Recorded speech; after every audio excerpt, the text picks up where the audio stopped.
getting live. We have some technical hiccups here at the venue. It should have gone live straight away, but for whatever reason it didn't.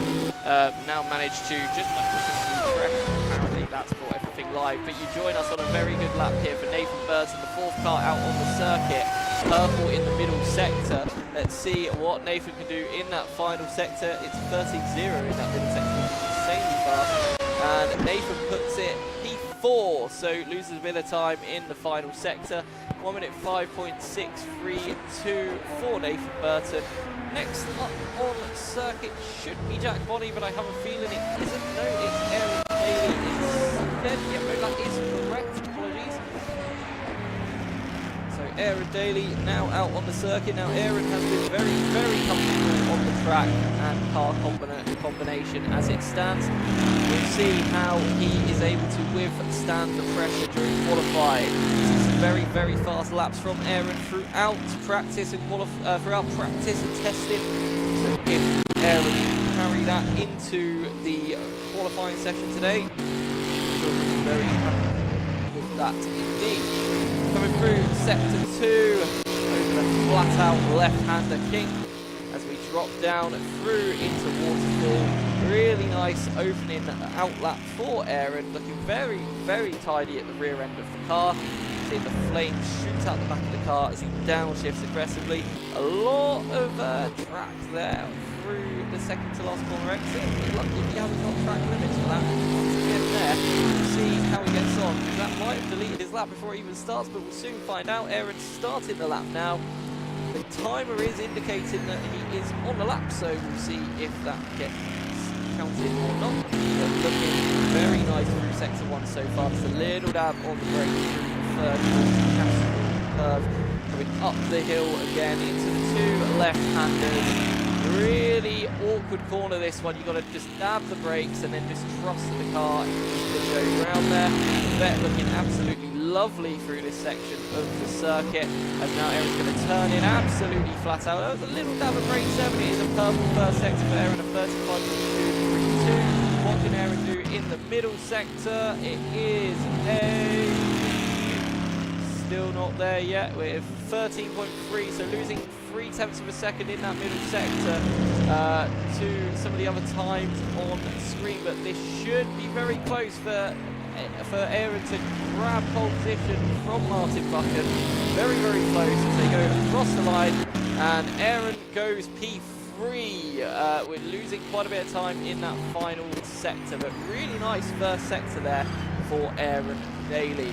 Next up on track is Stanley Donaldson. Now Stanley at one point in practice was able to go P1 at the top of the time sheet, and boy did he celebrate that.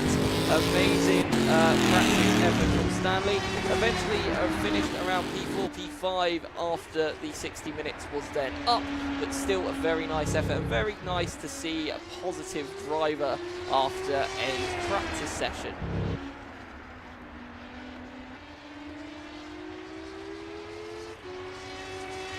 Our next driver out after Stanley will then be Reno DeMungo. Hopefully Reno will repeat some of the good luck and good pace that he showed in Istanbul as well, as we're still coming through on the outlap for Stanley, coming down the Waterfall corner.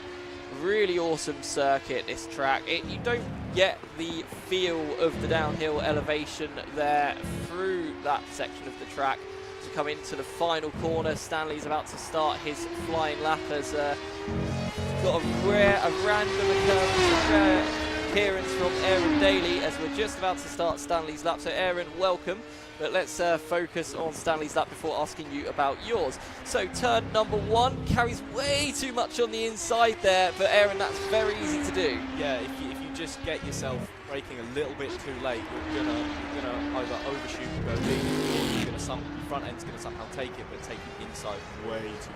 Yeah, now you through this second sector did a pretty nice sector time, although your first sector was where you gained most of the time. You did a purple first sector faster than anyone else in the first sector, so I'm sure you're very happy with that. Pace looks good. Not a bad first sector for Stanley, a 35.8, so puts him very close to John Dean Smith's first sector time and Aidan Carter's first sector time. Now, I'm most surprised, and it's going to sound weird saying this, Aaron, but I'm most surprised by seeing Aiden Carter in P2 after the practice results. But keep an eye on this lap for now. Stanley's done a really nice middle sector there, a 12.9 there, Big which is oversteer. purple. Big oversteer, but what can he do across the line? Goes P6. Not a bad effort whatsoever. Really nice middle sector there. So next out on circuit, we will be having Reno DeMarco, who should be joining the circuit anytime soon. There is Reno. So on the out lap, Aaron, why don't you talk us through how your qualifying efforts went there? Well, I thought, whilst in the car, I thought I was doing incredibly well. As you said, like the first section, being able to beat out John Dean Smith and Nathan Burton. That's quite impressive for me. I thought I was going quicker. I thought I'd have Hucken and Carter. I knew that based on what I was able to do in the practice session before now, I should be able to have matched those times at least. I don't know the time. I'm happy with it. I know Corvette's got the pace, and It looked good, in all honesty, so should hopefully be on to some big things. But hey, it's we'll see what happens during the race. So coming up to the penultimate corner here, really tricky corner to get right, that one. I think that's the most technical one on the whole circuit, in my opinion. Carrying the right amount of speed is so difficult. It's so easy to just put that too much throttle on too early. Actually, white paint just to the outside is quite difficult to see. If you overshoot that, you will spin. If you take it too early, you brake too early, you're going to just lose. Yeah, absolutely. Now, pretty nice first sector, looking quite lively at the rear end. Now, obviously, you know the Corvette very well at this point, so your lap looked a little bit smoother. I think here, Reno's just trying to take a little bit too much on the inside. It's almost overdriving the front of the car a little bit. So, not sure what your thoughts are on that, but a nice first sector of 35.6.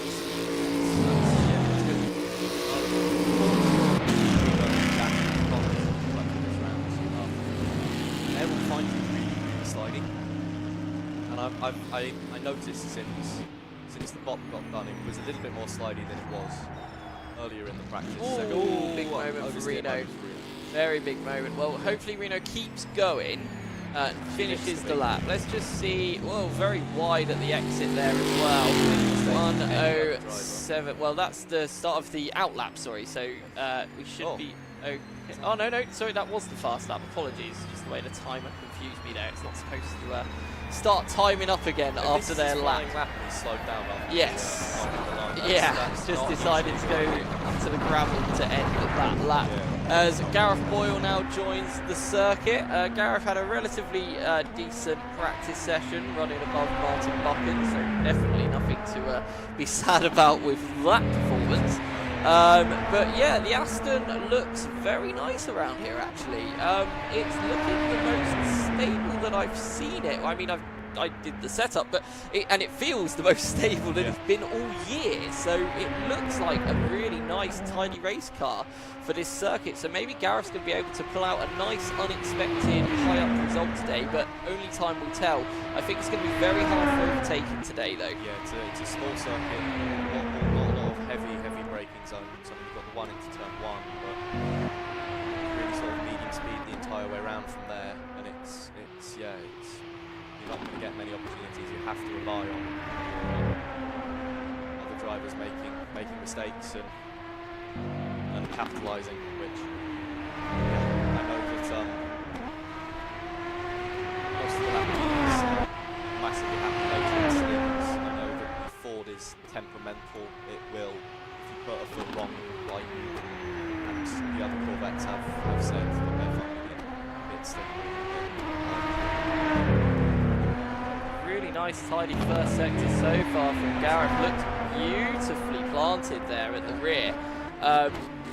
Yeah, that looks absolutely lovely. Look at that, through the double left-hander. Perfect on both the apexes. Let's see how that correlates, though, in terms of lap time. Gareth coming through the sector 1 lead now, and it's a 35.9, so not so. Unfortunately, that is the slowest first sector we have seen so far, but very, very tidy. Yeah, very pretty, but not far away. Not far away at all. And the middle sector is a 13.3. Which puts him around your middle sector time, actually. However, being 7/10 off you in sector 1, I think you should be quite safe. Nice final corner there, though. That was beautiful. Lots of speed, 106.2, so goes P7. So last of the runners as it stands. So yeah, not a bad lap at all. Am I right in saying that I think Reno DeMarco's lap was disallowed? Yes. Because I cannot see a time. Oh, yes, it says it's no time on there. Yeah, so I think that lap was disallowed. I believe now it's Jack Bonney warming up the tyres, or trying not to warm them up too much because you might overheat them. Although your out lap looked very fast, I have to say. Was that personal preference, or I'm finding the Corvette to be quite easy on its tyres. Like they came round the final corner at 99 round, pushing it on that out. It's not overheating. Good. I think it's going to be a very, very different race than what we've been used to this season. Results from practice. Yeah, I mean, I imagine that Aiden is just thrilled that they're P2 and not P10 right now. Yes. After practice, he did tell me that he didn't think he had a lot of time to practice that. Yeah. Well, maybe practice.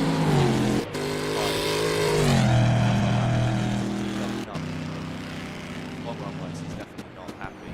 Little wide on the exit for Jack with the final corner, but really nice first corner, but that will compromise Jack going into the first corner. Looks really good. Yeah, doesn't look too bad though. I think you've got to kick the tail out of the vet just a little bit. I think it just helps you get that rotation through there. It can do, but it does. It can bite. On a hot lap, which Jack managed to exit perfectly there. You can get it a bit sideways. Nice and 35.4. So not the fastest we've seen, but that's sort of like right in the middle. I mean, there's some really interesting first sector times. I mean, Aiden's first sector time was a 35.7, but Aiden's second and final sector were both very nice indeed. But Aiden to P2. It's a 13.3 for Jack, so that's going to be thereabouts, I think, around your time and John Dean Smith's time. So coming through the final corner, Jack might be able to just jump John and goes P5, so goes just behind John, really just behind John. Really nice time though there from Jack. I think Jack will actually be quite happy about that. If he had the final corner on his out lap and then wide the apex on the hot lap, that's easily a couple of tenths. So now we move on to your namesake, also decided to go with that. I'm sure pleased you immensely. Yes, well if I hadn't been waxing lyrical about it for the last couple of weeks, I probably would have gone for the Maserati. You should have said on it's so good. Yeah, you know. Just so not to confuse the viewers at home, it is not that Connor Daly. There is the wrong amount of N's in the name anyway. Yes. But yeah, so this is not IndyCar and now potential future NASCAR driver Connor Daly. This is British Connor Daly. Aaron's older brother. Let's see what Aaron can do in the lovely bright yellow traditional coloured Corvette. We all love a yellow Corvette. Corvette in yellow. It just works. It just it's just one of those things. It's like a Ferrari in red.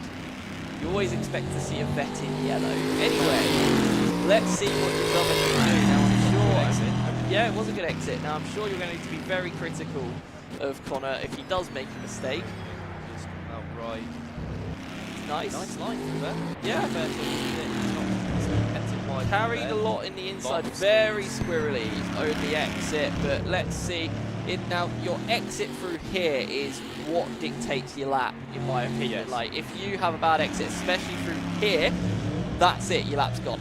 Yeah. Absolutely gone, because you just lose so much momentum. But let's see what Connor can do in sector 1. It's a 35.4 as well, so they're thereabouts with Jack and John, and maybe yourself. 2 tenths away from yourself. But let's see what we can do in the middle sector. It looks really fast. Looks like Connor's ramping up the time here. 33 also, but it's a 3:07, so that's a really nice middle sector there for Connor. Yeah, not too bad at all. Penultimate corner, getting faster through the lap. Really nice at the final corner, trailing the brakes a little bit too long. I think that's going to compromise the exit. Yeah, 106.1 goes to P8. I think that final sector, yeah, 17.4 there. It was all the final final corner. The rest of sector. that final sector was sweet. It was the final corner. You got a bit wide of the apex, got a bit slow. And last but not least, the normal person, well, my normal co-commentator, Dan McCallum. I don't know if that's the word, actually. Regular, yes. There's definitely nothing normal about Dan, no offence. Anyway. Great guy, weird guy. If you want an obscure television reference from the 80s, Dan is your man.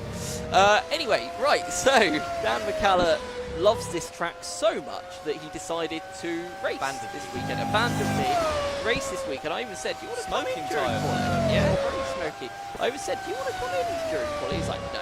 So, you know, at least he's honest. You know, very Kimi Raikkonen-esque there. But yeah, Dan's not done much in the way of quali sims in his testing, much to the annoyance of Barracuda for some reason, even though he's not in their team. I'm not blaming you, I'm just saying from what I've heard. I just drive for them, I don't do anything. Yep, and yeah, so he basically said my quali sim qualified. So here is Dan McCallum's quali sim. It's a rehearsal for the main event on the main event. So let's see how he does. Turn 1, ooh, bits very squirrely into turn 1. Gonna have lost a lot of time through there. Yeah, 2 bites at the cherry. Looks good through the rest of it so far. The rear end of the Lambo looking pretty sweet. The tyres screaming.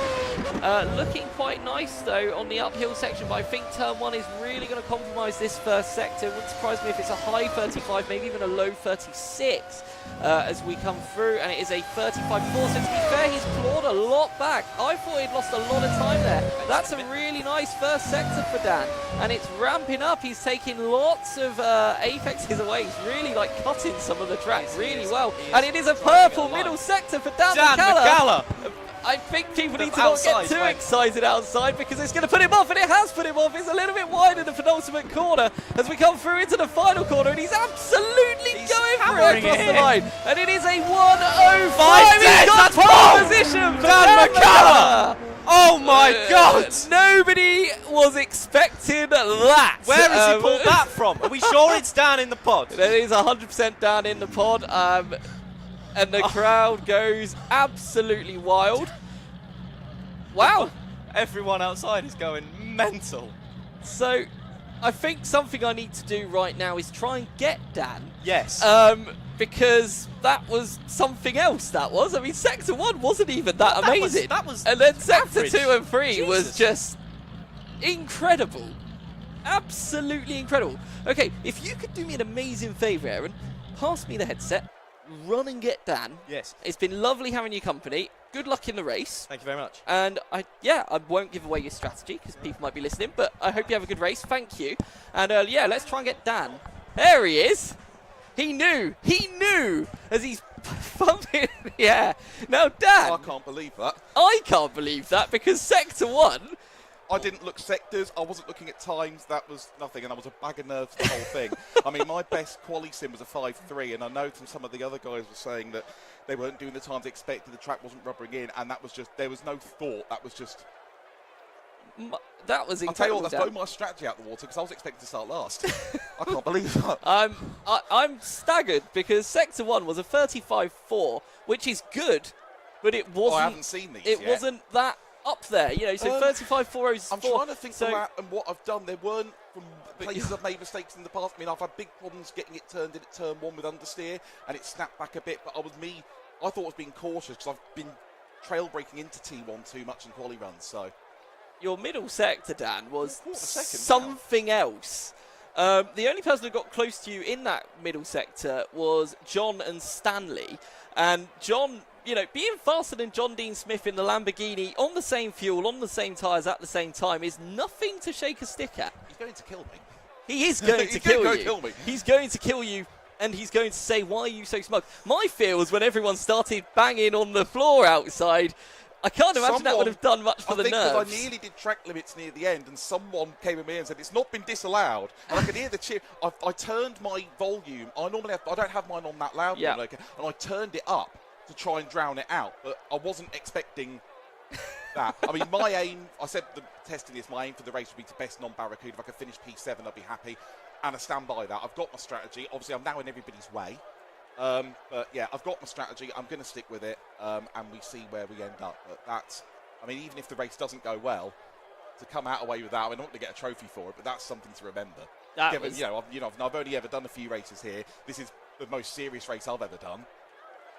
I can't believe that. It's amazing. I mean, it's a track that you know quite well from MotoGP. Obviously, that's a very different way to know a track, but I do think that track knowledge can really help. The lines you were doing in Sector 2, no one was anywhere near being as aggressive as you were on the insides of, like, the apexes. You were just hitting them beautifully. It's been a lot of two wheels over the white line, just within the track limits, and no one was being anywhere near that aggressive, and I think that's what caused the main difference there. I think so. I mean, as one thing I've mentioned to you, Grant, there's been a lot of places where, I know you've adjusted them today, the track limit's been quite harsh, but I've noticed that is one corner you can really, really push it, and I've had good consistent runs in the race practice I've done, and I think what I've realised as a driver is a track like this, lots of corner speed, no really big stops, getting the power of apexes. Like, if I did Red Bull Ring, I'd be rubbish, I'd be nowhere near.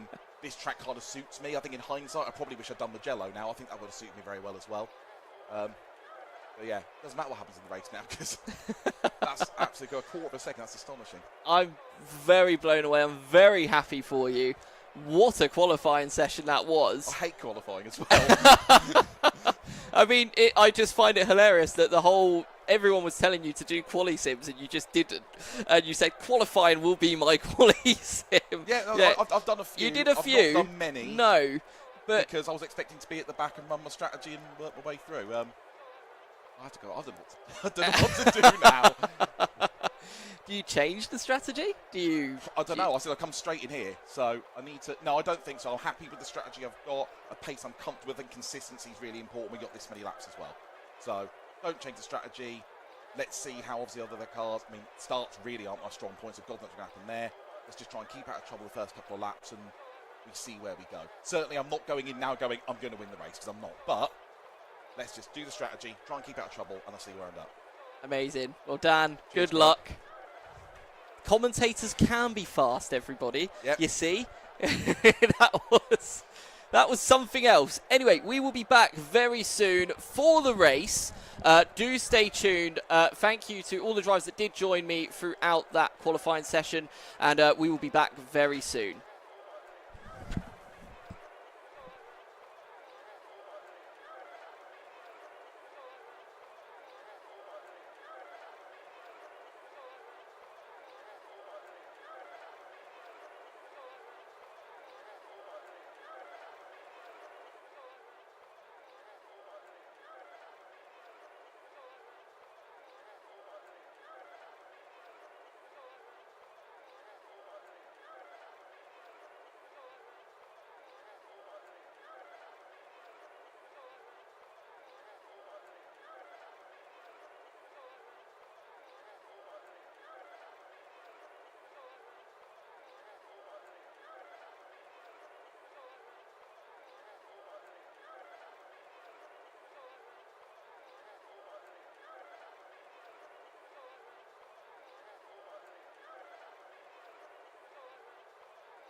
essential personnel leave the grid now.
Looking at the pace, practice pace that Aaron Day put in, I think John Lee Smith also has a really good shot in practice. But overtaking is going to be so now their simulators starting at the time. So it's mediums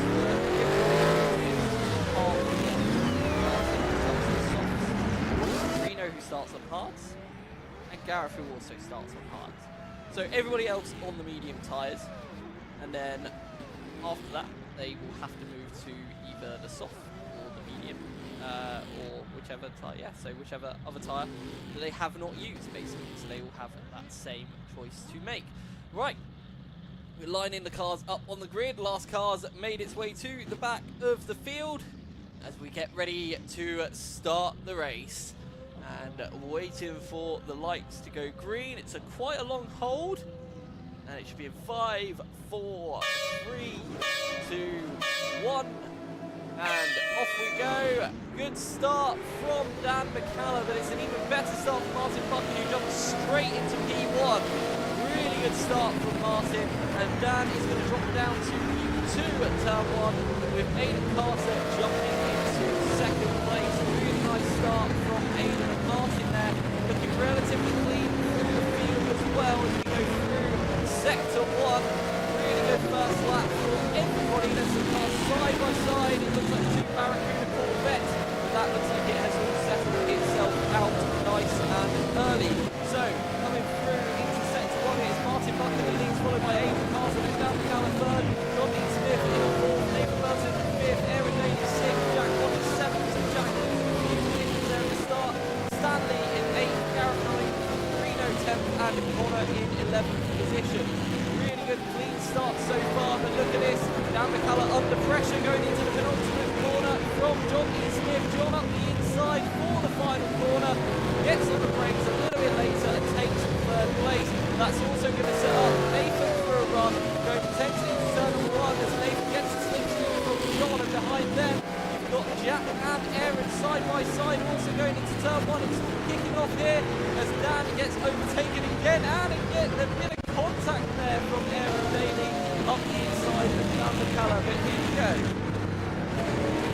So, watching the cars going around the track, so it is Stuart Martin Buchan who has out really well at the start here, getting a little bit messy between these two Corvettes. Once again, they spent most of their race at Istanbul competing against each other. It's a lot of argy-bargy, but Dan McCallum unfortunately dropping further back down the field as Stanley Robinson now making through to get in front. So Hero, they're not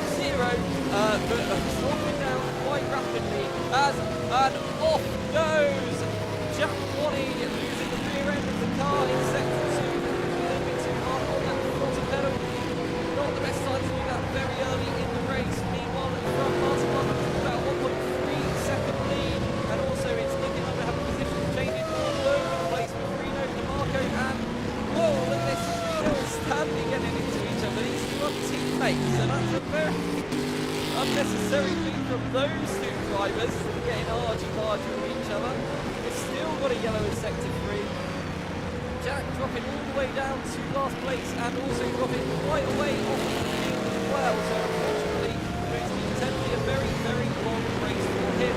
Meanwhile, here we have a beautiful battle for second place between Aidan Carter, John Dean Smith and Nathan First on the back at P2. As Martin Buckham is trying to check out from everybody, trying to do the old Sebastian Vettel or Max Verstappen start, but just pull away and try and get a nice gap before the pit stop. John Dean Smith absolutely flying in sector 1 on this lap. Love the first sector, not the best middle sector, but he's really, really fast right now and wanting to get past Aidan Carter as soon as possible.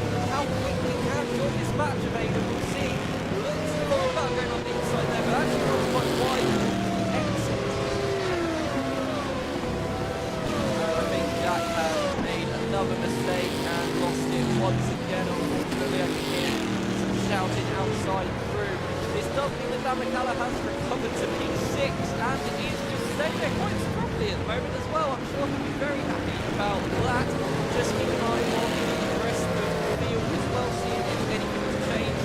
He'll be able to have those battles. Just himself on the pod today, Dan McCallum, my normal co-commentator in the pod itself today. So it's a little bit of a different experience today as we watch the American cars flying through sector 2 with John Dean Smith really, really, really under pressure now from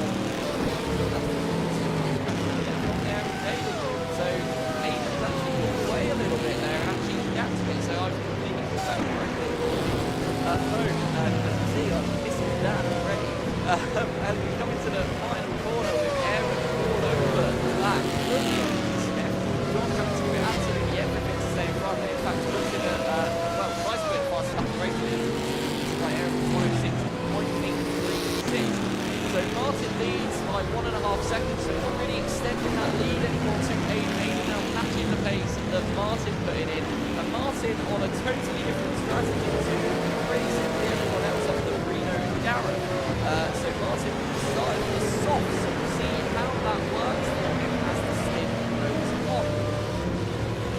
Just keep an eye on the rest of the field. A lot of it has started to spread out. We've seen quite a few big gaps in between the drivers, like quite a few seconds. So we'll keep an eye on this triple cars at the moment as they all follow each other through the second sector. We have a yellow in sector 2, and I believe that was Aaron Daly.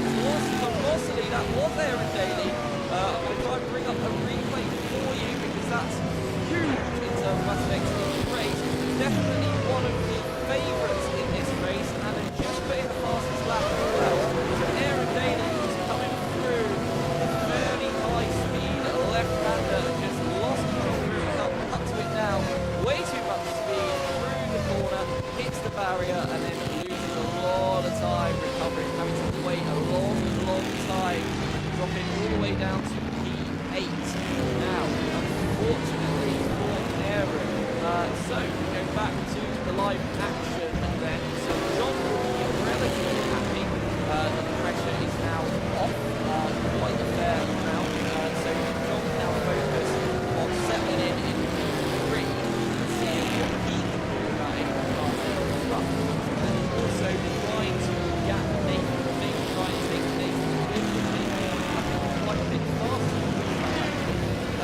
obviously that could change the pace it is going to ebb and flow throughout the race.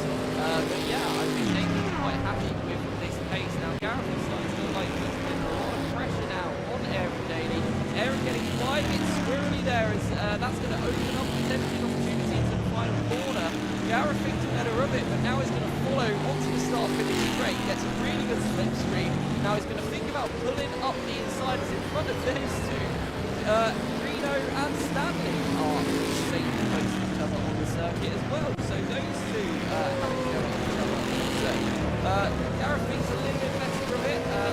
Quick check in with Stanley and Reno as they are also super close to the circuit. As Reno has a big snap of oversteer there, which is going to give Stanley a lovely bit of breathing room. So, commentators' cursors will cut to it and it all settles itself out. At the front, Martin Buckley pulling away, and still, although saying that they have to come down a couple of attempts, as Reno DeMarco has lost control there, and facing the wrong way at one of the highest speed parts of the circuit. Amazing that none of the other drivers have collected him there, so very good job from them. Really smart work there from Reno to not get in the way. Now, Nathan Burton, again, I said on the previous lap, was flying, has now brought the gap to John Smith to 8 tenths of a second. Really impressive. He cuts to that now. It is one of the closest battles on back on track following Gareth and Aaron Daly. Gareth coming to look at Aaron to tell what he thinks of the flat. Very difficult to overtake here, although saying that, it looks like he's going to have a run through the exit of sector 1. No, quite close enough there. Really cool to see several battles developing out the field. Aaron won't be too happy with himself running far down the order now to 7 after definitely having a potential race pace, but long way to go. And look at this, Gareth pulling the speed and confidence. Gareth is pulling through these high-speed left-handers. And oh, that is someone has gone off the circuit there in sector 2. I think that is actually, I can't tell who that is. It looks like a Barracuda car. But unless it's Jack Wally, I think that may have been Jack Wally.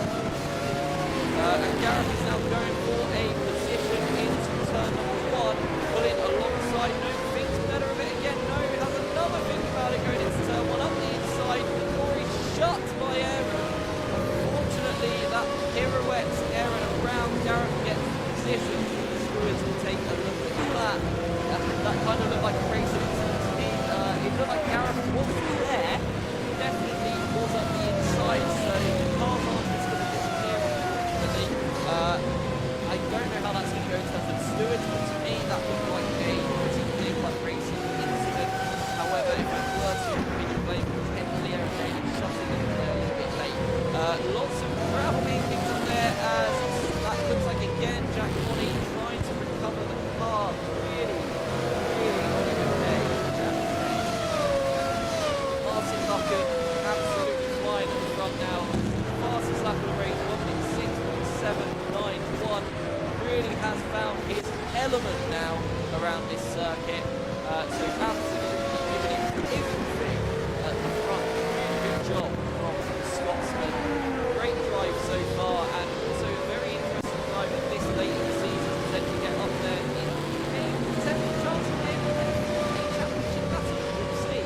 I'll do the maths after the race, unfortunately, but I want to put that across that map. So, just keep an eye on the rest of the field. Closest battle on the track now is between Nathan Burton and John Smith. That gap's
absolutely fascinating to see what happens when all of the tyres are flipped, to see how Martin is going to react to Aidan, John, Nathan, and all of the soft tyres at the end of the race. I think that's going to be very exciting to see as the track is going to rubber in more and more and more, which means tyre wear will become less important throughout the race itself, because the tyres will just get better as the track rubbers in. So it'll be really fascinating to see what they can do with those tyres. But Martin is absolutely flying on this. That pulled out another 3 tenths of a second. Aidan really struggling in practice, however, in P10, but the race pace so far from Aidan very good, and a really nice qualifying on that from Aidan too has kept them in the running. John Dean Smith not too far behind, a good 5 seconds behind now, and Nathan right behind him, following him in tow. So very happy day so far for the Barracuda team, apart from Aaron Daly, unfortunately, and Jack Bonney as well. So the 2 Corvettes having a torrid time. But still, we stick with the car at the front, Martin Bucket. Field. In fact, let's take a look at Stanley Donaldson. He is all over the back of Dan McCallum. So this could get very interesting. Dan McCallum in the battle for position with Stanley Donaldson in the orange Apex Esports team. Now look at this, the bigger Maserati, but losing the rear end there. Stanley once again, the commentators curse the battle before it even begins. So Stanley's going to have to do all that hard work once again to catch Dan back up. But we'll keep an eye on these two as well, because this is now, was the closest battle on the circuit, but now has been surpassed by Nathan and John, separated by 8 tenths of a second on the circuit. Connor Daly's doing a good job down in P8, putting in some very solid lap times, running at 8s very consistently, which is quite a bit faster than his brother Aaron at the moment in 109s. As Reno DeMarco comes into the pits. So that's an interesting strategy. I personally wouldn't be doing that, but yeah, okay, that's interesting. So obviously you do have to do your mandatory pit stop between 45 minutes to 60 minutes of the race. We are currently only 15 minutes into the race, 17 minutes into the race, so that's a very early pit stop, and Reno was the hard tyres as well. So that's going to give Jack Bonney some hope, I think, to really make hay while the sun shines. But at the moment, the 4 Corvettes are the last 4 cars on the circuit. Oh, and Stanley loses the rear end of the Maserati through the high-speed right-hander. Rejoins nicely though, keeps it off the racing line. That's going to absolutely destroy those rear tyres, unfortunately, in that Maserati. So maybe we'll see another early pit stop for Stanley as well. Maybe he'll try and see how it goes. Reno, I haven't seen pull back out onto the circuit yet, and is in fact out of the pond. So, okay, so it looks like we have a retirement then for Reno DeMarco. That's unfortunate.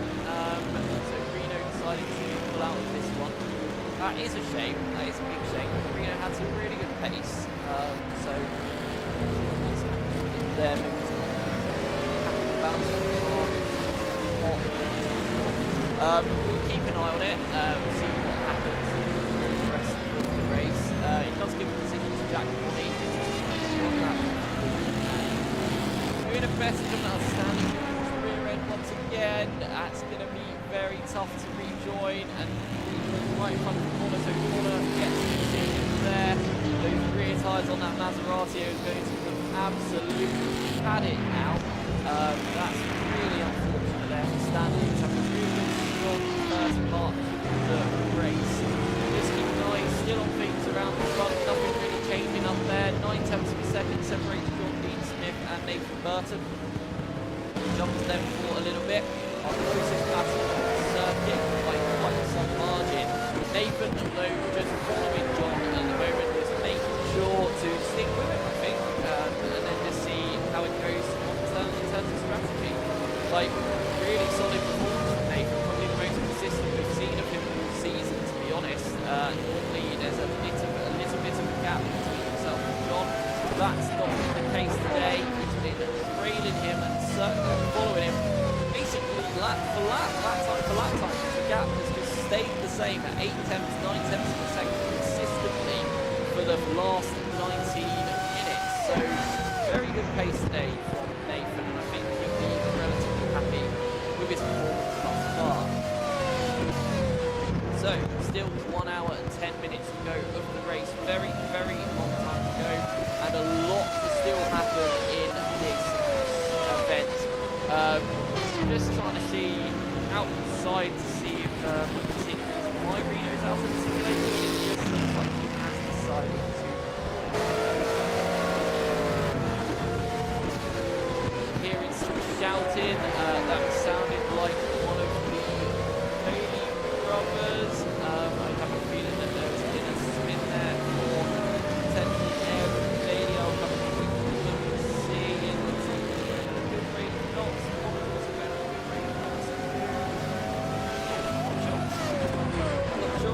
But only 10 cars left in the race then. Sadly we had 11, now down to 10 unfortunately. Keep an eye on everybody, but some really good performances today from Dan McCallum and Gareth Boyle running 5th and 6th, just keeping on the race stuff, keeping it nice and calm and consistent. And then Connor Daly in P7 now ahead of Stanley Donaldson in the Maserati MC12. So positions are definitely ebbing and flowing as Gareth putting in personal best lap times as well, quite consistently. He's still in the 1 minute 8s and doing really nicely in the 1 minute 8s as well. Currently lapping quite a bit faster than Dan McCallum in front, but the gap being 4.1 seconds. It'll take quite a few laps to potentially turn into a battle, but keep an eye on that one. The gap now down to 4.7 seconds after that lap completing. So really nice tidy job so far from Gareth Boyle.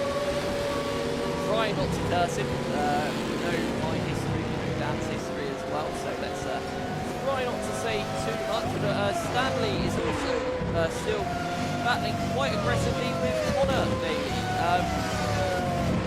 As they both come up to lap what I believe is Jack Connie, who is unfortunately 2 laps down, as Reno's car has now been removed from the pit lane, so that is now marked as a DNF.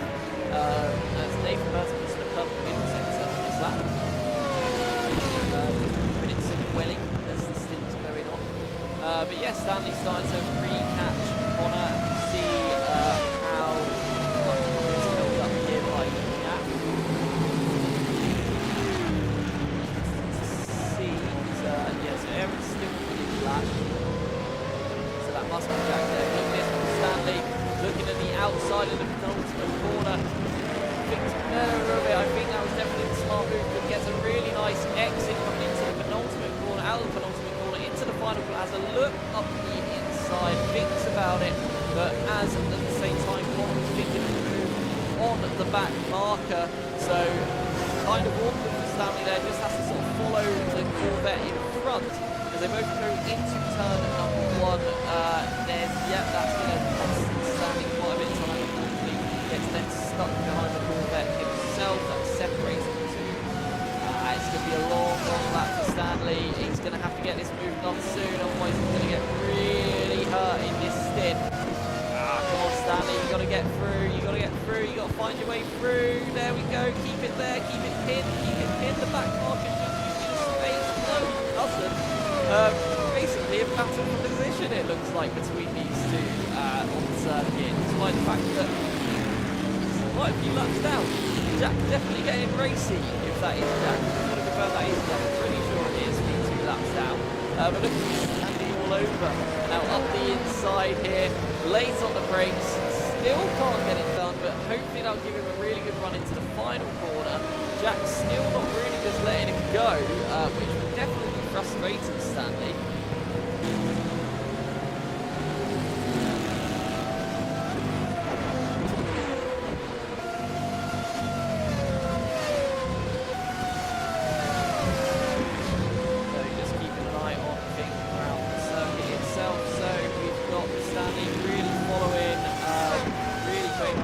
Onto the back marker of Jack Connie here.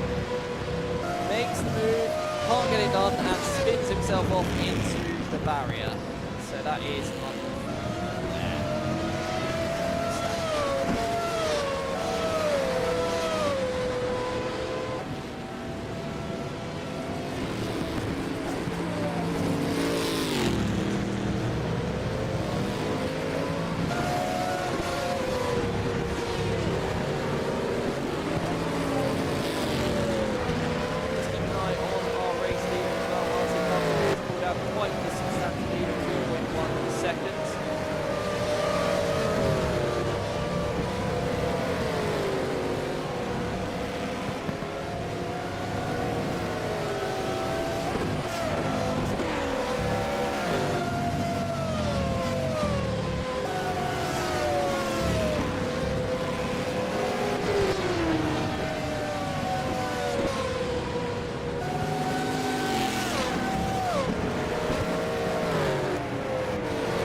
as Gareth really closing down on Dan McCallum now. So you've got the bright green Lamborghini followed by the yellow Aston Martin coming through into the final corner.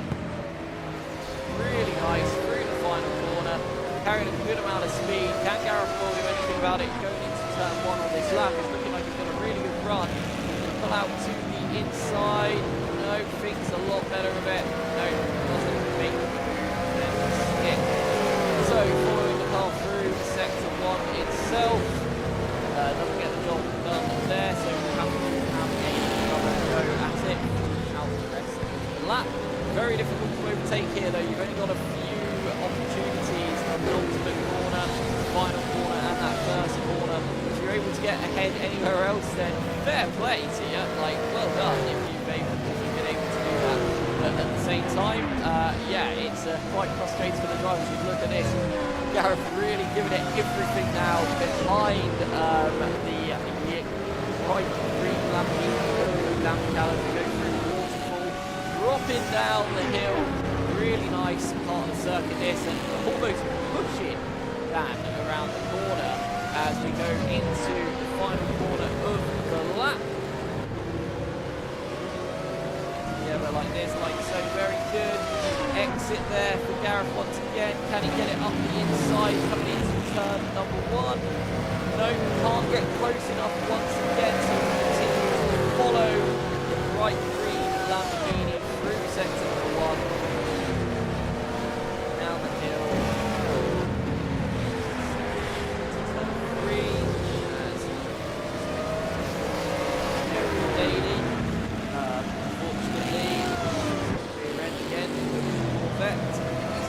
Can't keep on serving that Corvette. It doesn't like, doesn't really like to fight sometimes.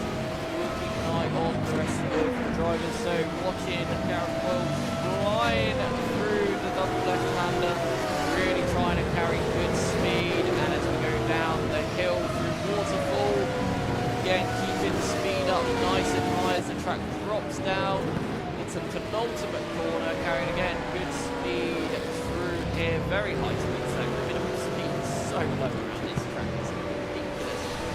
Really final corner there for Gareth.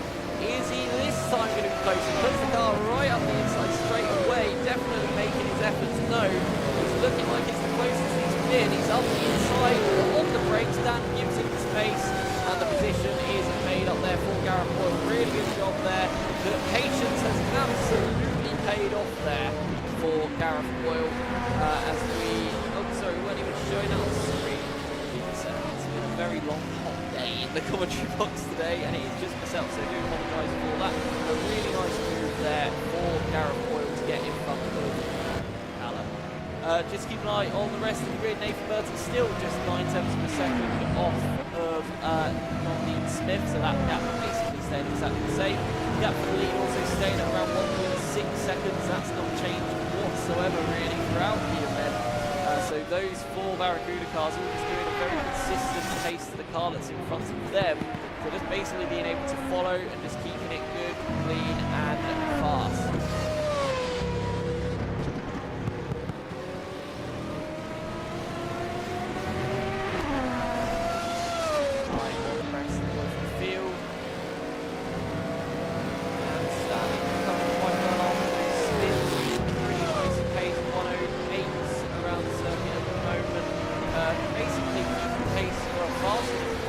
Dan in front of him at the moment. I think Dan's starting to struggle now with tyre wear. That being the hardest part of learning how to drive in these races, is managing that tyre wear, being able to get through the first stint without burning too much of the tyres and doing too much too soon. So I've got a feeling that could be the case for Dan here at the moment. His pace has really dropped off down into the 1 minute 9 at the moment. So Stanley currently lapping faster than both of those cars in front of him, so it'll be interesting to see if he can bring that gap down before the pit stop. So about 14 minutes away until the pit window opens. So not too far, not too far. That's going to close. That's going to be very quick, to be honest. That's going to come up very, very quick. Just keep an eye on things as well. So apologies if I do go quiet or miss anything. Is just keep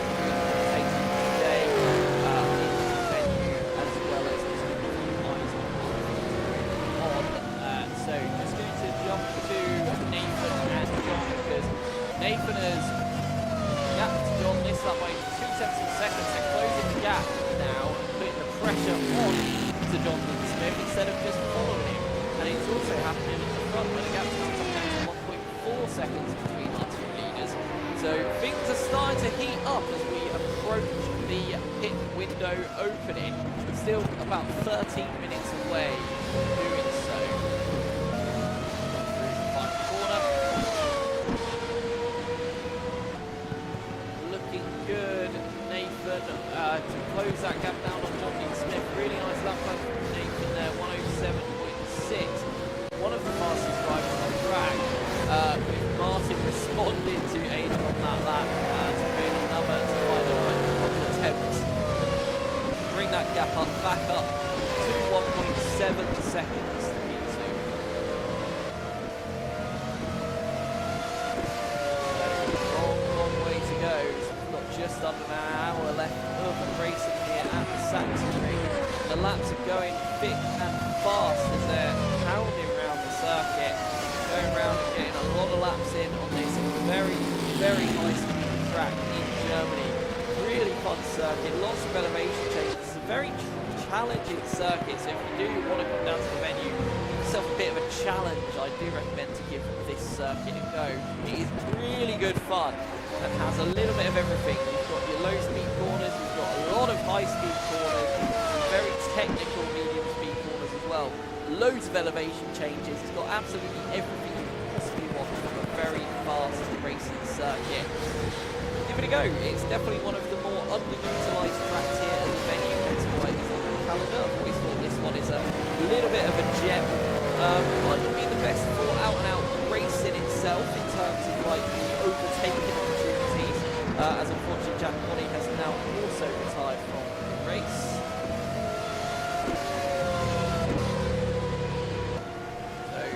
Those two vet drivers struggling with rear end of the car, unfortunately. Aaron Daly still in P9 as well, and then Colin Daly in P7 Robert Corvette. But currently our race order is Martin Buckley in first, Aidan Carson in second, John Dean Smith in third, Nathan in fourth, Gareth in fifth, Dan in sixth, Connor seventh, Stanley eighth, and Aaron in ninth place. Still a long way to go in this race. The pit stop still to come. So it's looking like it is definitely heated up here between Nathan and John, as these two start to really put each other under immense pressure to get close to the pit window. And John is responding a little bit, opening that gap up quite a bit to the other Barracuda car. So they are really opposing Barracuda teams. So you've got the Odin Barracuda car with John, and then the Blue Barracuda car with Nathan. So John being teammates to Aidan, Nathan being teammates to Martin. Right. Very interesting that all of our drivers are going to be on the same strategy as well.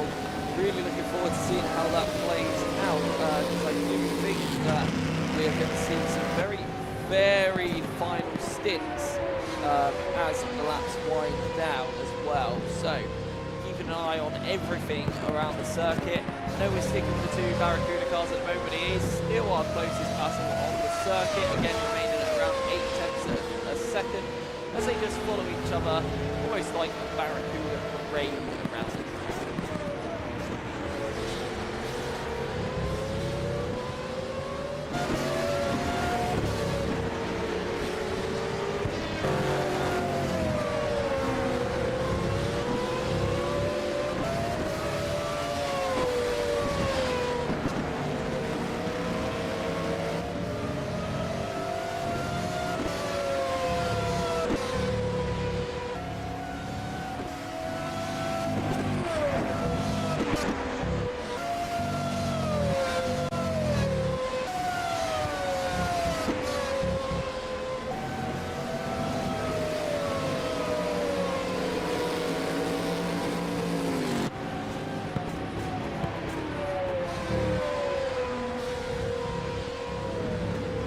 Martin Buckley toward the back markers here, so let's see if this can lead the cars a bit of a chance to close that gap. It's already come down to 1.4 seconds. Martin catching these back markers for the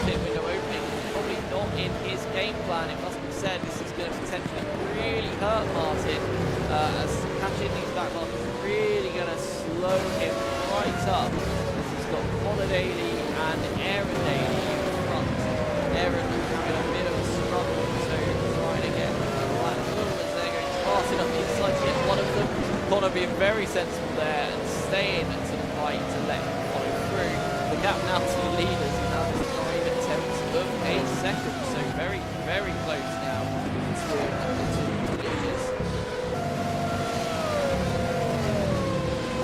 Half a second gain in sector 1 alone on that lap by Aidan Carter, following Martin Buchanan able to pass those back markers pretty quickly as well, so the advantage that Martin had is now nil and gone, which is highly unfortunate. See how things work out into the instant phase. About 7 minutes now until the pit window itself opens. There's still a little bit of time, so quite a bit of time to be honest, until that pit window is then open. Like I said, keep an eye on the way out again, the biggest place to come to the track is out on our it's the gap between Nathan and John has moved up to the second now, so our gap, our battle for the lead has been ignored throughout this championship. Is now the biggest, is the closest fight. Martin putting in a good job again, now to try and rebuild that gap. He's already gained back a good 3 tenths of a second, so good job from Martin on that lap to reclaim that gap. Still 9 tenths of a second, so across the line. Aidan, though, it does give them a nice bit of hope to start challenging for that race lead, and in terms of when they go onto the different tyre compounds, it also gives Aidan much more chance to be able to get a run on the soft tyres against Martin.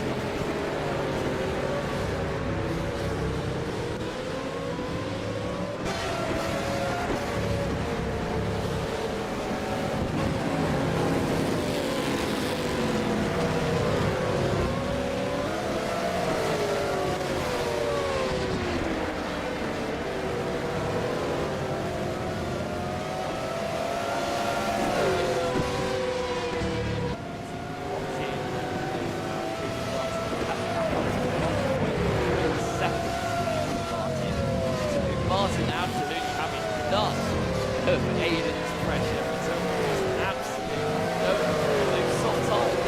Very good from Martin. And he puts in a new fastest lap of the race at 1 minute 6.550, just to double down on that. So pulling away once again is Martin Buchanan. So absolutely solid performance so far. As the gap between Nathan and John has come down again to 7 tenths of a second, so keep an eye on that one for a little bit. Have to say as well, Gareth Boyle on some personal best times too, so really nice pace from him. Dan McCallum still holding strong in 6th place, 24-second gap back on Daly. We'll see if that gap comes down as the race goes on. Then followed by Stanley in P8, Aaron P9, Jack pulling out the race in P10, and Julio also pulling out the race in P11.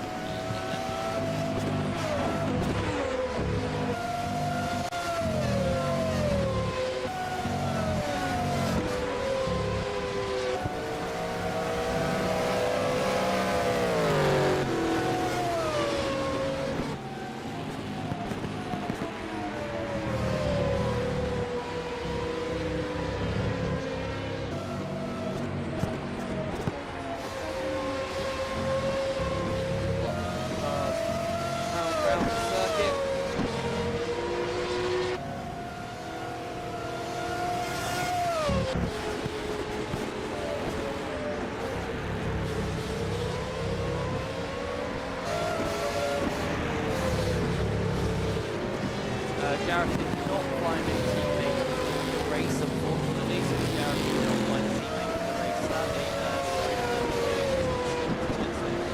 Thanks for tuning in, Thomas. Colin saying if that's Jack, that was yeah, that was Binder in the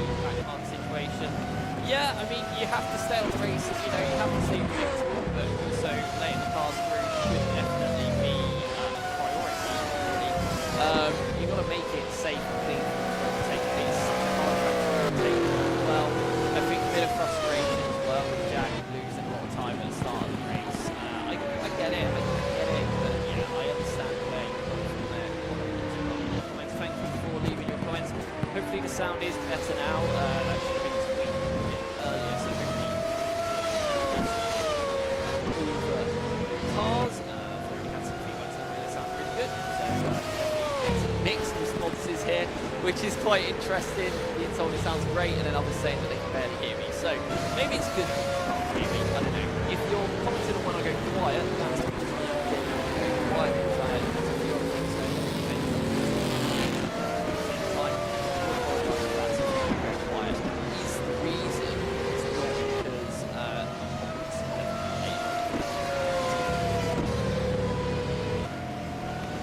So we're getting very close to the pit lane opening, and Bucket is putting a hell of the final part of this stint in to gain 2.5 seconds on Aiden Carter from P2.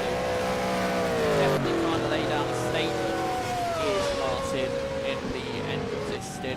Really wants to just get that lead as big as he possibly can, because he knows that when they're all on those soft tyres, they're going to be pushing as much as they can for him. So Aiden being that close as they are to Martin in front, I think that is going to be absolutely pivotal in this race. I think John being about 25 seconds, well, 24.5 seconds back now, that's definitely a bit more safe for Martin there. However, anything can happen. So pit stop, bad pit stop, spin, crash. It's very easy to lose control here. It's such a high focus race circuit. You just lose control in a heartbeat and throw yourself off the road.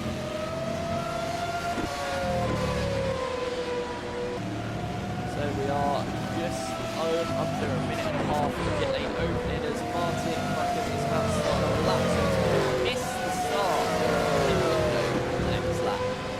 His laps up in around 7 sort of pace. So Martin will miss the opening of the pit lane. Aiden will also miss the opening of the pit lane. Apologies for the will also miss the opening of the pit lane. Although maybe that's why Aiden decides to back off to technically get undercut.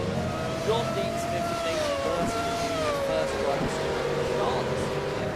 We'll see if they do. Some drivers I think are going to try and do instead of the first stint as much as they can to have a short, fast stint.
Gareth going to do now? Gareth started on the hard tyres and will be jumping onto the mediums for the second part of the race, and does come into the pit lane and very hard on those brakes at the entry of the pits, definitely making sure he doesn't accidentally speed in the pit lane as he moves into his pit box.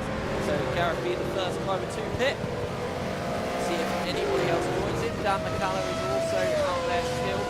Dan chooses not to pit and goes ahead of Gareth. Martin goes around the lap as well. So plenty of takers this time around. Nathan and John, keep an eye on those two as they will be coming close to the final corner. And I think they're going to stay out on the lap as well, I believe. Gareth now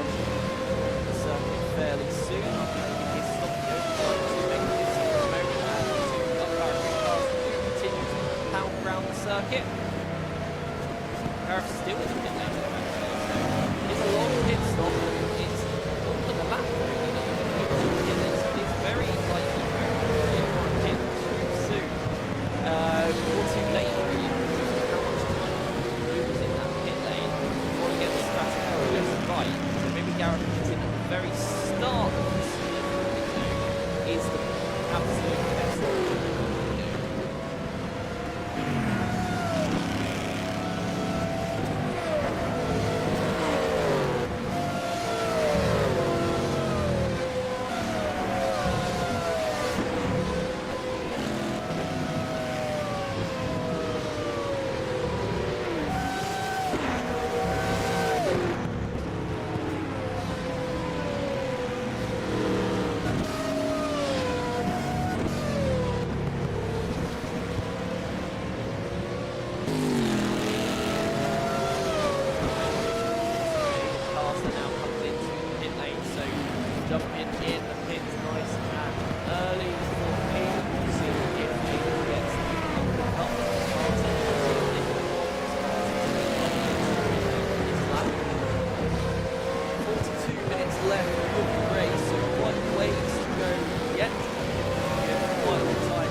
As Aiden leaves the pits and Martin comes into the pit, so it is literally just over a lap lose in the pit lane. Well, just under that, I would say, because obviously gap between Aiden and Martin. So yeah, it's a long pit stop. So that means that John Smith inherits the lead from Martin and himself and Nathan do not come into the pit lane as yet.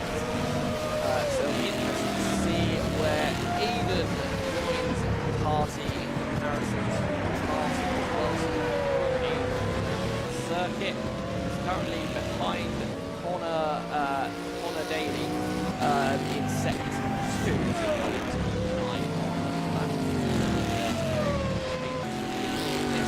Martin going on to the medium tyres for his second stint in the race.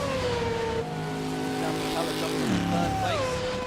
And Stanley Donaldson comes into the pit lane as well.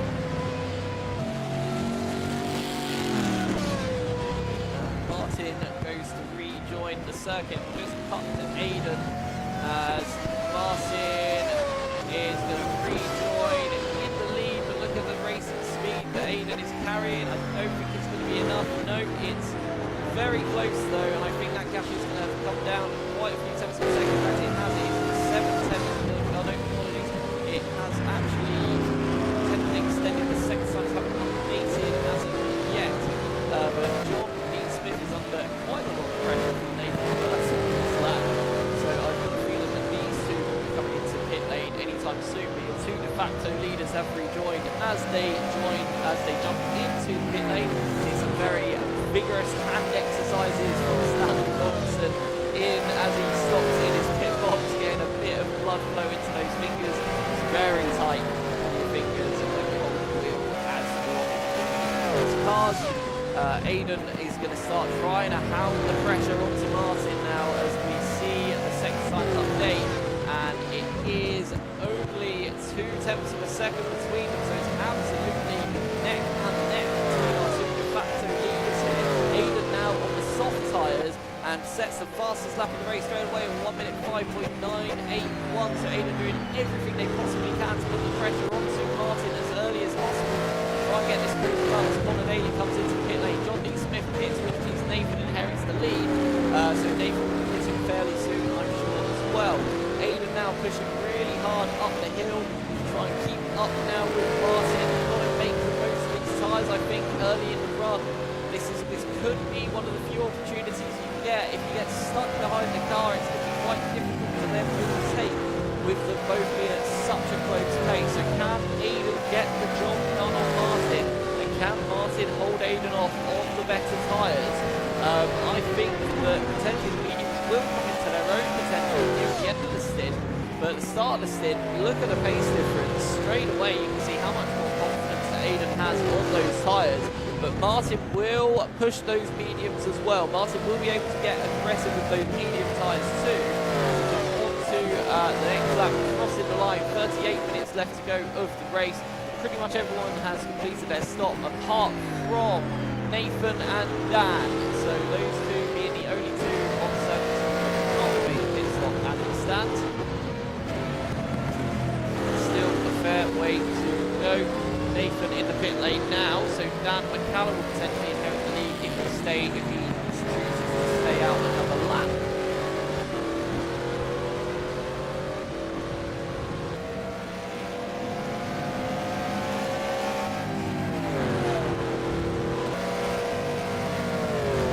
Watch Aiden really trying to hunt down Martin, but Martin, cool, collected head, is having absolutely none of it. Another battle I just want to quickly jump into is where John D. Smith is going to come in terms of position compared to Nathan Burton.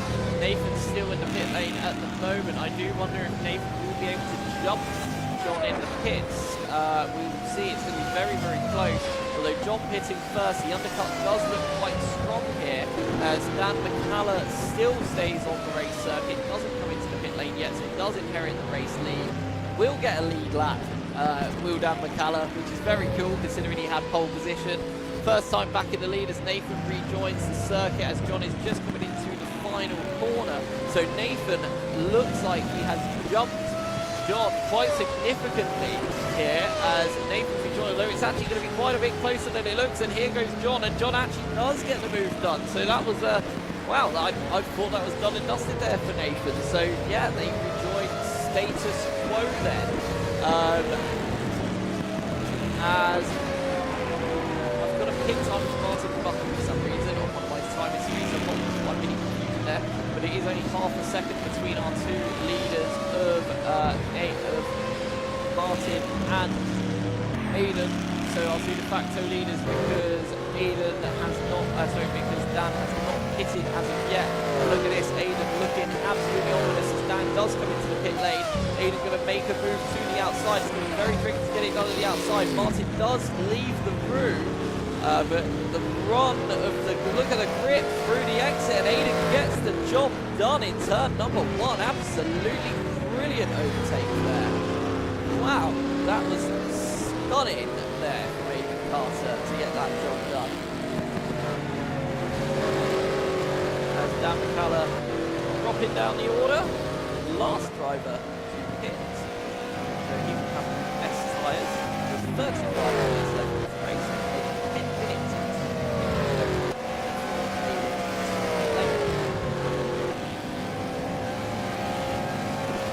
It's all status quo at the front between Aiden and Martin.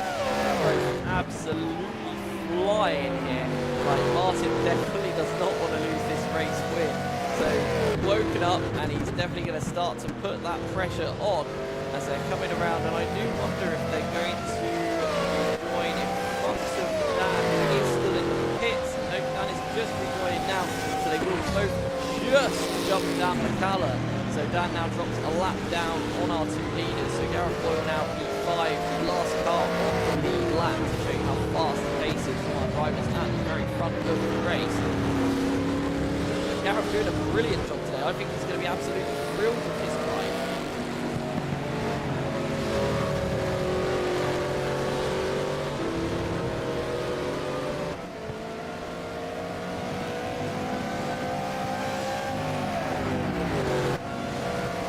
Flying through sector 2. Really fun part of the lap, this part of the circuit. Really good part.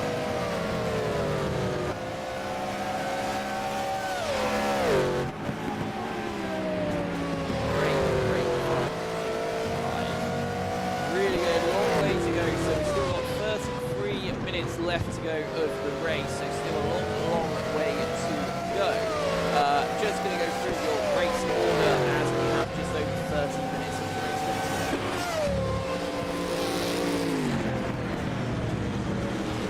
So in first place, we have Aidan Carter. In second place, Martin Hunter. Third place, John Dean Smith. Fourth place, Nathan Burton. Fifth place, Gareth Boyle. Sixth place, our pole sitter, Dan McCalla. Our commentator, our pole sitter in sixth place. Seventh place is Connor Daly. Eighth place, Stanley Goldson. Ninth place, Aaron Daly. Then, unfortunately, our two retirees, Jack. Jack is still in the venue though. I can still see Jack in the venue watching the action, so hopefully he's still enjoying what he's watching at least. Not a good day for Jack though, unfortunately, but I hope he's having a racing circuit. But yeah, it's all of its status quo at the moment on the circuit. Not much changing around, so just keep an eye on it.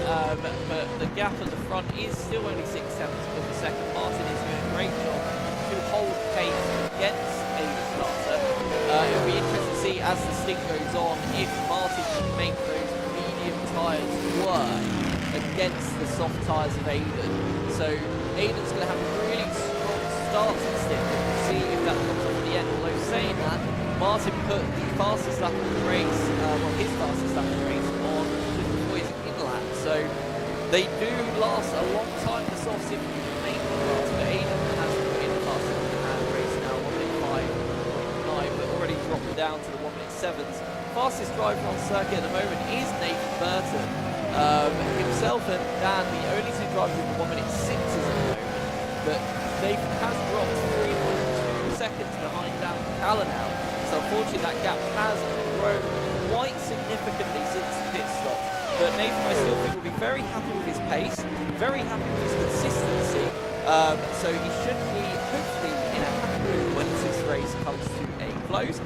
Dan McCalla as well has absolutely nothing to feel bad about. Great job today. Pole position and running strongly in the top six as well. Great job, Dan. Like, you know, to spectate, commentate on the championship, not do anything esports related for a very long time, and then jump in and be competitive straight away. I think it says a lot about that man's ability. He's definitely an underrated driver in my book. But yeah, watching these two at the front, putting on an absolute masterclass around Sachsenring in Germany. 7/10 of a second is your gap for the leaders. Aidan Carter leading Martin Buchan really, really closely now. Like, it's going to be a very, very tight battle between the two of them. I think there's still a lot of things that could happen in this race. As those tyres start to equalise, I think we could see a lot of changes of position.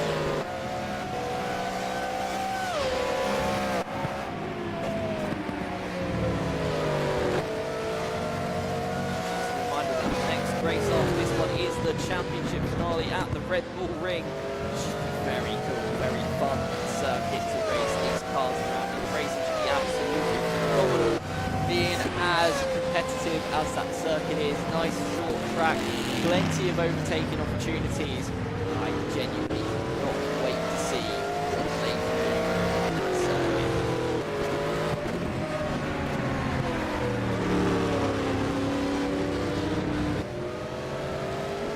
30 minutes left to go of the race. Aidan has a 1 second lead now over Martin Buchan.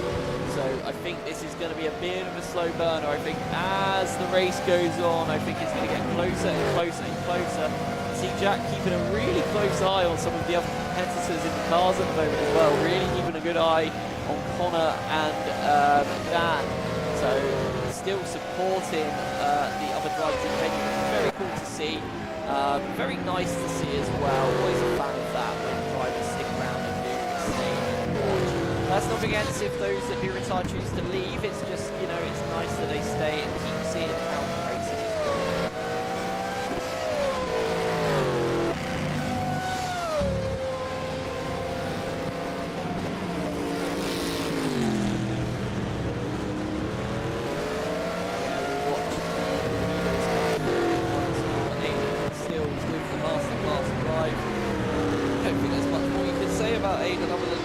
Absolutely phenomenal. That move around the outside of turn one, setting up that move on the outside of turn one was absolutely brilliant driving from Aidan. Martin was very fair with it though. Martin definitely left the space, as they say, so you always have to put a little bit of space, always yeah, fair play to both of them. That could have ended up very nicely if that came together. As the gap is starting to come down. Martin is lapping really nicely on this lap, but it's a very tasty sector. So we could start to see Aiden now under pressure from Martin.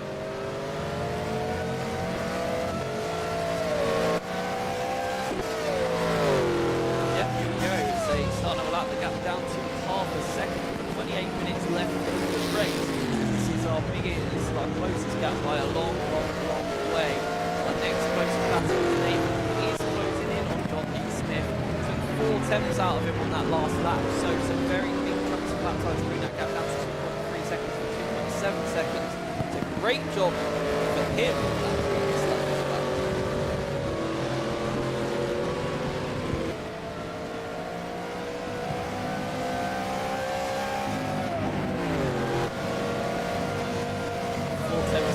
Now is the gap between your two leaders. Just as you think it's starting to settle down, it starts to heat up once again here at Sachsenring. Really beautiful circuit here. Really beautiful circuit. Like, I've enjoyed every single minute driving around this track, testing, rework. It's a brilliant circuit. Vastly enjoyed. But still, here we are today, and it's been a very good show for our two leaders at the front. Martin just playing the long game, I think, with those better tyres, just ghosting Aiden at the front. I'll tell you what, he's caught these. He rejoined, he was behind the two of them quite a bit, obviously he's like that, but the pace he's putting in is enough for him to keep up with them and catch them and actually close the gap. Will we see Dan McCallum unlap himself before the end of the race? Potentially we will. Like, this is something that could definitely happen. Dan doing a brilliant job today. I have to say it again. I know I've reiterated that several times. But I think he's put in an absolutely brilliant performance today. So absolutely fair play to the guy.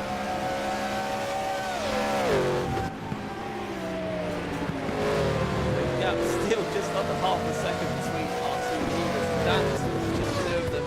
He's probably just enjoying having a front row seat. These two absolute experts pounding around this circuit. Gap's gone up to just over half a second now, so a really nice final second there for Aiden. Martin had that last lap kind of deleted the track limit, so he'll be a little bit frustrated with that one. Just like 25 minutes left to go. So still quite a ways to go in this race. Anything can and could happen.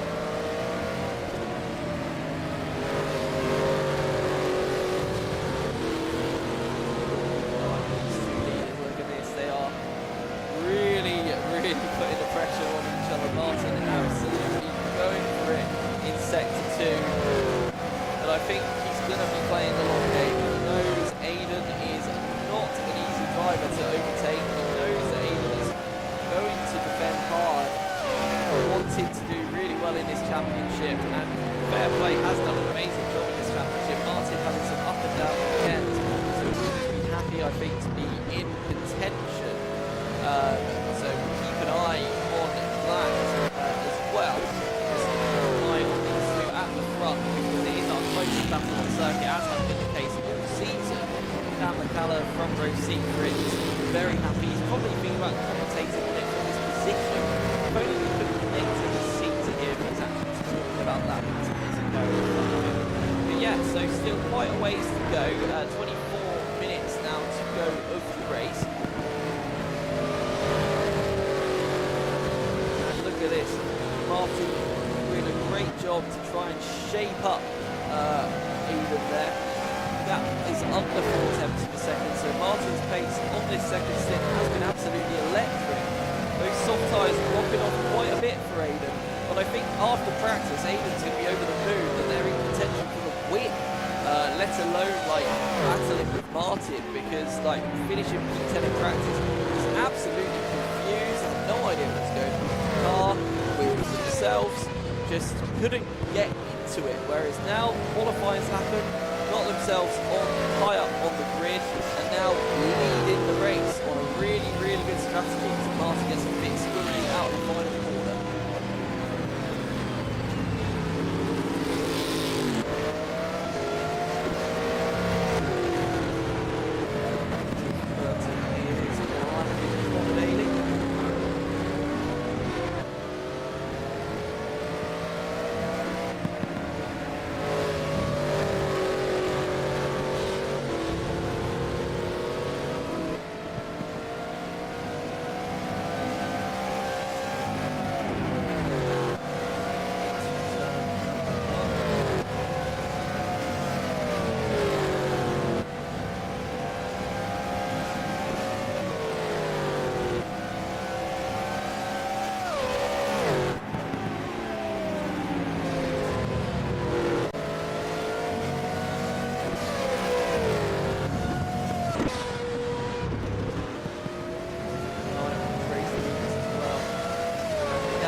running in 5th place, 24 seconds behind Nathan in front. Putting in some really nice laps on it, so 1 minute 7 was consistent. I say it as he goes off the circuit, there you go.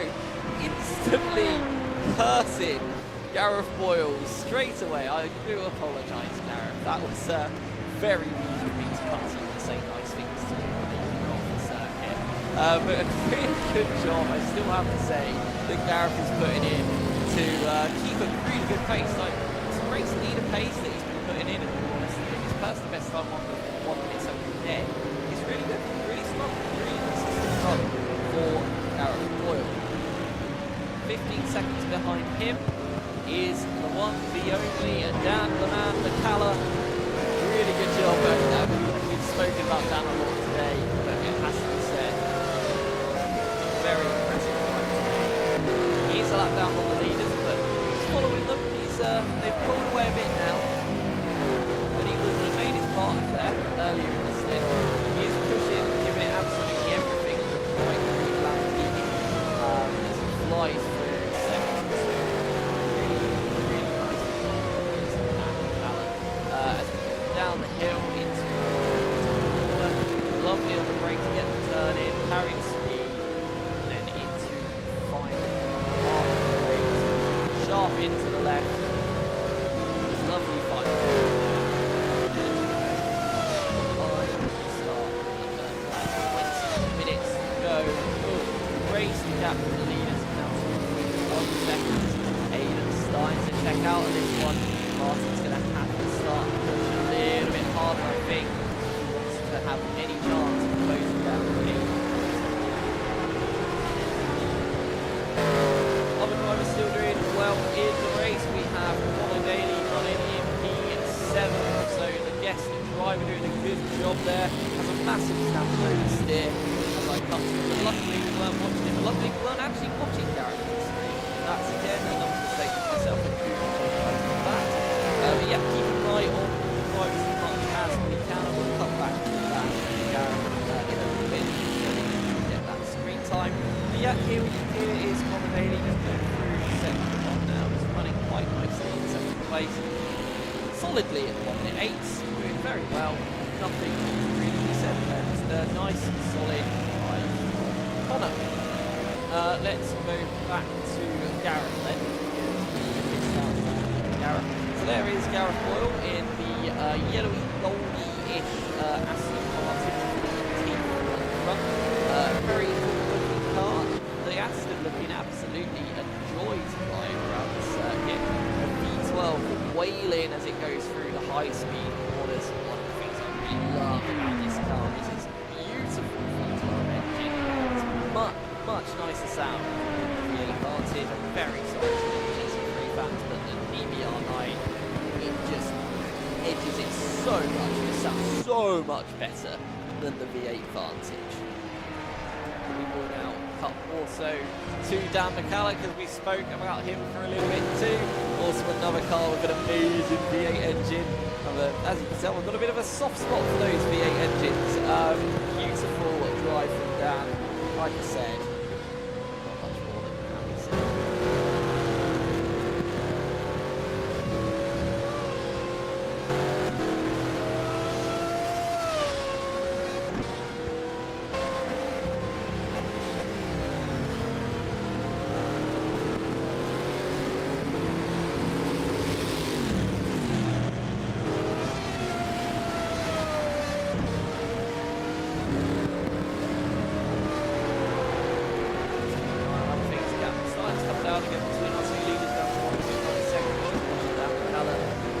Around for a little bit as the race comes down to its final 15 minutes. But yeah, it's been an interesting race. It definitely started off very exciting. It has simmered down a little bit, it must be said, but still definitely potential to heat right up again right for the end of the race. We're going to cut to the very quickly, and then we will go back to our two leads at the front. In fact, why don't we ride forward with Martin Buchan so you can see how he is getting on. So really cool bonnet on this Ford GT. I've always been a big fan of this Ford super cool GT1 car. Look at this through the first corner, just absolutely beautiful. The rear end of this car always just wants to kill you. You really have to drive it. It's come through the downhill right-hander, carry the speed through the corner, up the hill, left-hand side, ease off the throttle, back on the throttle. Keep it pinned, keep it pinned, keep it pinned.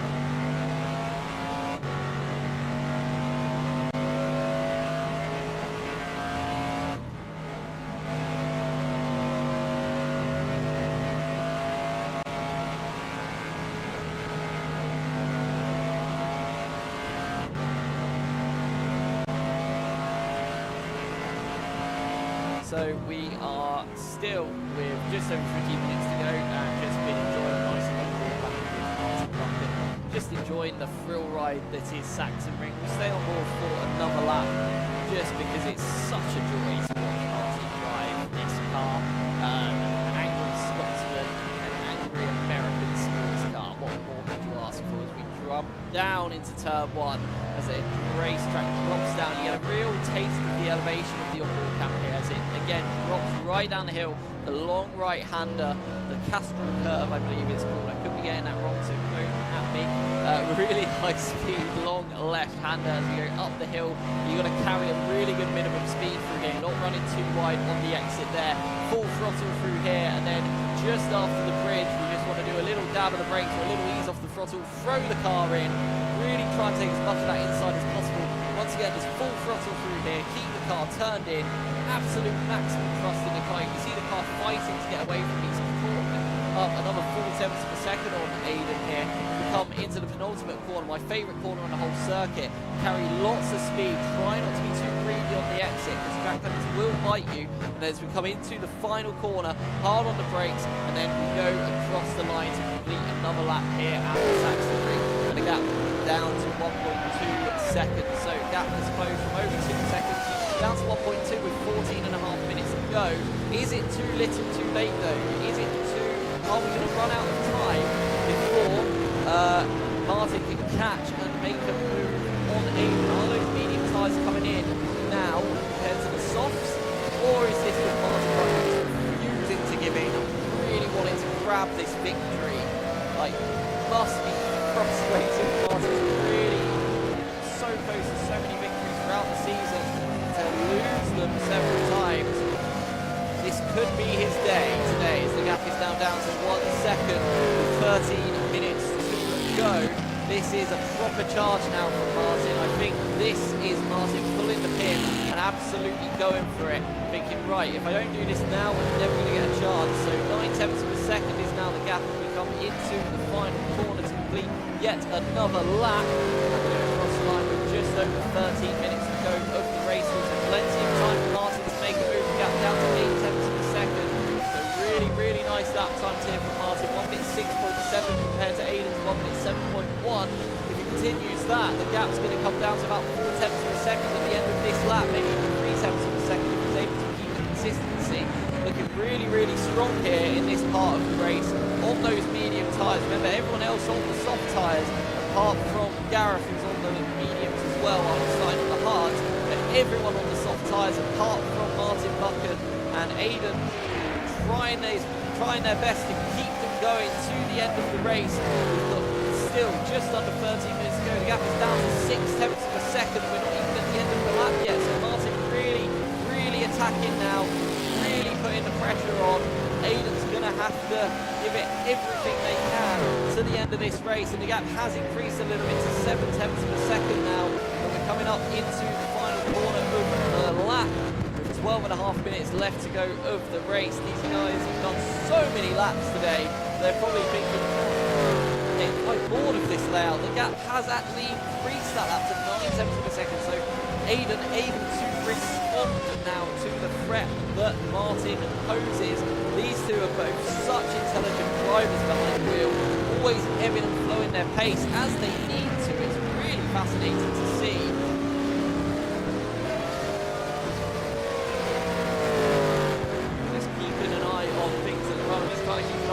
Around the rest of the field as well. They just want to focus on the leaders, but it is the closest battle on the circuit, as has been the case all year. So fair play to these drivers for giving us so much excitement.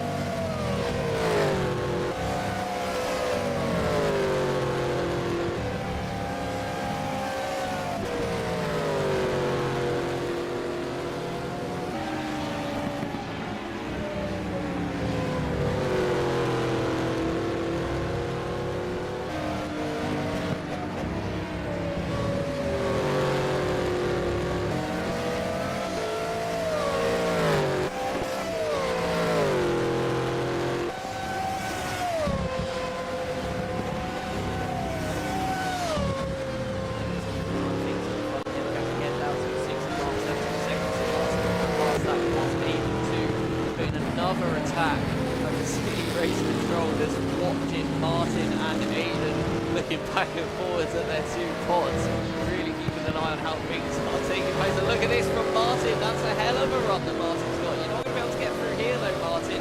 We're looking very, very strong now. That gap's definitely not 6 tenths of a second anymore. Looks more like 3 tenths, and it is 3 tenths of a second as they come into the second sector. This is the chance that Martin's been looking for all race. Working towards it, well, since the pit stop phase, since getting overtaken. This is Martin's fight back now on the better tyres. He's going to really have a good long think about getting on hard on the race into the final corner. Look at this run through the penultimate corner. He's going to have a look up the outside. No, can't get it done. Aiden keeps the door shut, kicks up a lot of dust. So can Martin get the better exit, follow the slipstream of the Lamborghini. It is pulling him forwards quite nicely, and is now thinking about a move into turn 1. Thinks better of it, but definitely the closest Martin's been. I think we're very close to seeing an overtake here between our two leaders. Anything can happen though still in this race. Still a long, well, say 9, say long way to go. So just under 10 minutes to go of this race. And if it's going to be like this for the rest of it, it's going to be absolutely fascinating as these two keep on ticking off the laps. Martin still putting that pressure on, and Aiden responding. The gap still 3 tenths per second. It's exactly the same as it was on the last time through there. 3.354 tenths of a second through the middle sector separates the two of them. Exactly the same as the previous lap. Nothing in it between these two drivers. Martin is giving it everything, and guess what? They're starting to approach a back marker. They're approaching a couple of back markers. That could be the deciding factor of this race. It could be all about positioning of those back. Martin makes a mistake, runs wide. Oh, Martin Buchan, what have you done with just over 8 minutes to go? Making a mistake at that final corner. Yes, it's not over yet, but that's definitely not helped his cause. Gap up to 6 tenths of a second, so it's definitely not over yet. But Martin's going to be furious, but look how much more confidence he's got in this first sector of the circuit. I think that gap's going to come right down again through the middle sector. I think we're going to see another gap of around 3 tenths of a second as they're flying through sector 1. They jump into sector 2, maybe it'll be around half a second. No, it's gone up to 9 tenths per second, so he's really lost a lot of time there. Has Martin Buchan, so Aiden will be very happy about this. Bit of relief for Aiden now, but Martin's not giving up. Martin's absolutely go for it now till the rest of the race, as Aiden has now caught the back marker of Aaron Daly, and Aaron just goes off the circuit to jump out of the way. Very smart move there from Aaron. Did not want to get involved in that at all. As we come again round for another lap, their next fast pass will be Stanley Donaldson. So long way to go. Well, it's a long way around here because it's going to be more than 7 laps in 7.5 minutes, I reckon.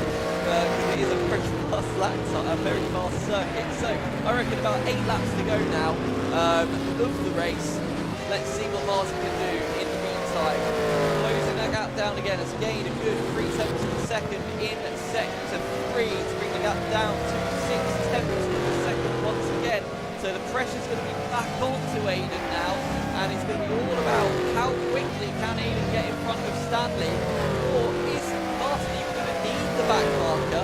Is Martin going to get it done before then? Because look at this, right back on the tail of Aiden after that mistake, has recovered absolutely amazingly. Not let it get to him at all. Carrying good speed. Look at this, almost pushing Aiden around the corner. He's going to have to think of making a move soon because he's getting held up now. 2 tenths of a second is now the gap as they come out onto the final corner and they cross the line. Nothing separating them at all. Martin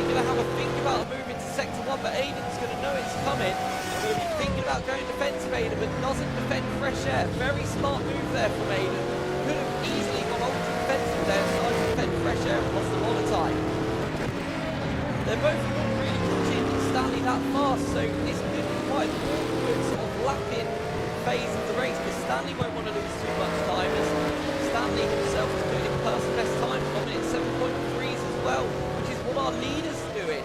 So I don't think that gap's going to come down much more now. As we see Martin losing the rear end of the car and going into the barrier, just pushing that much too hard.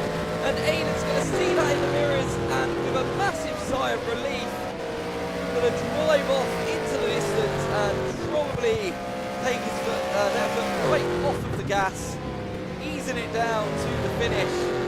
But Martin running just that little bit too wide. We'll take another look at it, because that was a huge moment in this race, and he just carried way too much speed through the corner.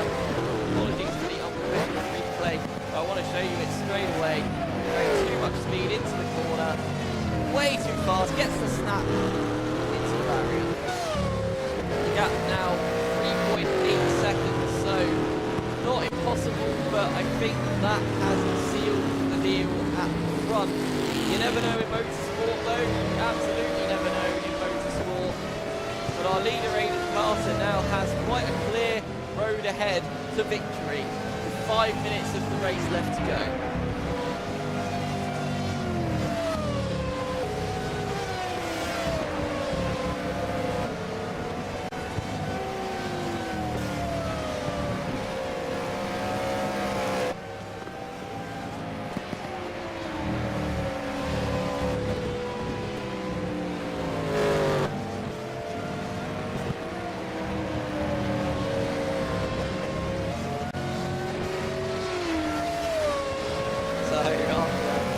That excitement, it's all going to fizzle down with 4.5 minutes left to go. Now Martin's not going to give up, he's taken half a second out on this lap, so Martin's definitely not giving up, but I think it's going to be a little too late unfortunately, as Stanley dives right out of the way.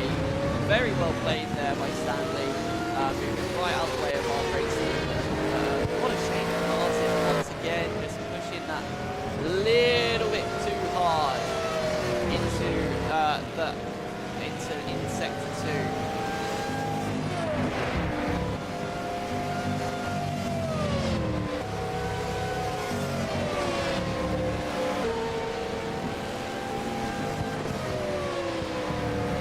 So let's just keep an eye out on the rest of the drivers. I have to say, Martin Buchan's brought the gap down to just over 3 seconds. Colin says it's a shame it didn't rain. It is a shame it didn't rain, but hey, maybe we can fix that. Aiden Carter leading the race 3 seconds to Martin Buchan, who's not giving up whatsoever. 6.9 last lap.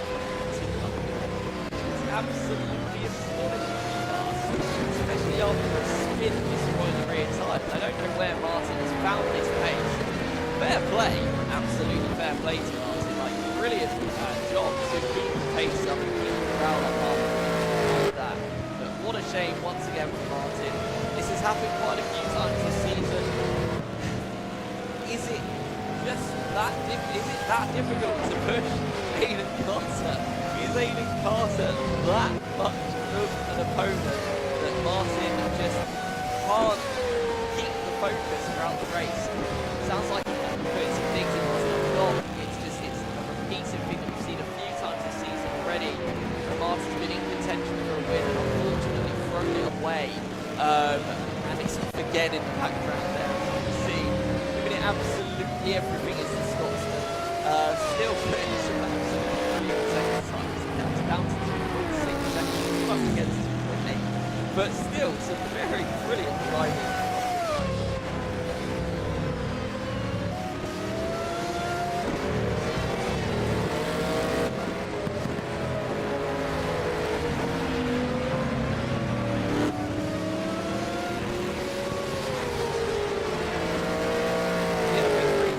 Comments in, everybody. Feel free to put in your thoughts.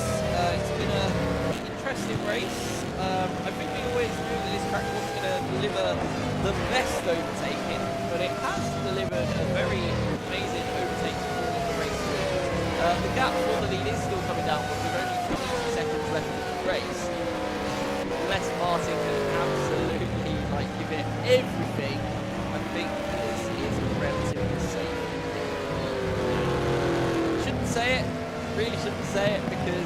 so easy to Primal have done many times.